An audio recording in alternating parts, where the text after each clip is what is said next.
Bonjour, nous sommes ici avec Dr. Catherine Pound, présidente du comité de nutrition et de gastro-entérologie. Elle est aussi auteure principale du nouveau document de principe Les dons de lait humain pasteurisé et non pasteurisé. Alors, bonjour, Dr. Pound. Bonjour. Merci d'être avec nous aujourd'hui. Alors, ceci remplace un document de principe de 2010. Pourquoi croyez-vous qu'il était temps de mettre à jour les lignes directrices de la Société canadienne de pédiatrie à ce sujet? La raison pourquoi on a publié ce document-là, en fait, c'est qu'on a ajouté une grosse partie qu'il n'y avait pas il y a 10 ans. Donc, il y a 10 ans, le document focusait vraiment seulement sur le lait pasteurisé, donc le lait qu'on retrouve dans les banques de lait. Tandis que là, on a trouvé que c'était vraiment important de rajouter le partage de lait informel, non pasteurisé, qu'on retrouve de plus en plus fréquemment dans la population. Donc, même si c'est un principe qui est différent, on trouvait que c'était vraiment important d'en discuter parce que, justement, on en voit de plus en plus. Excellent, merci.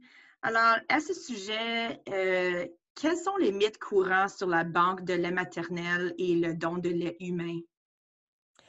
Il y en a plusieurs, mais je pense qu'un qui est vraiment important pour ce qui est du don de lait pasteurisé, donc celui qu'on retrouve dans les hôpitaux pour les nouveau-nés qui sont aux soins intensifs, les nouveau-nés malades, c'est qu'il y a des gens qui croient que si on donne du lait pasteurisé, ça va diminuer le taux d'allaitement maternel. C'est-à-dire que si on remplace le lait d'une mère avec du lait de la banque, elle sera moins motivée à nourrir son enfant avec son lait maternel à elle. Mais en fait, c'est pas vrai du tout. Il y a des études qui montrent que c'est en fait le contraire, que dans les unités néonatales où les enfants ont accès à du lait maternisé qui vient d'une banque, le taux d'allaitement avec le lait maternel est plus haut quand l'enfant s'en va à la maison.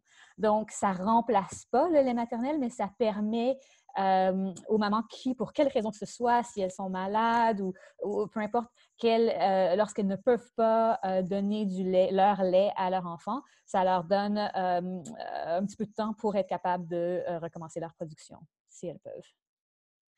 Alors, Dr. Pound, si les dispensateurs de soins retiennent une chose de ce nouveau document de principe, qu'espérez-vous que ça sera?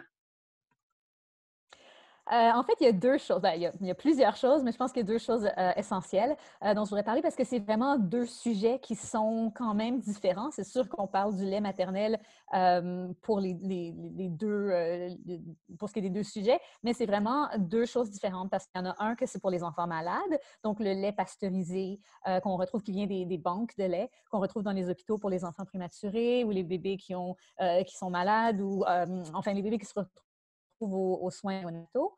Donc, je pense qu'il est important de se rappeler que c'est une ressource qui est accessible et qui est vraiment importante pour ces enfants-là parce qu'on sait que ça a un effet vraiment positif sur leur santé. Par exemple, ça diminue de beaucoup le taux d'entérocolite nécrosante.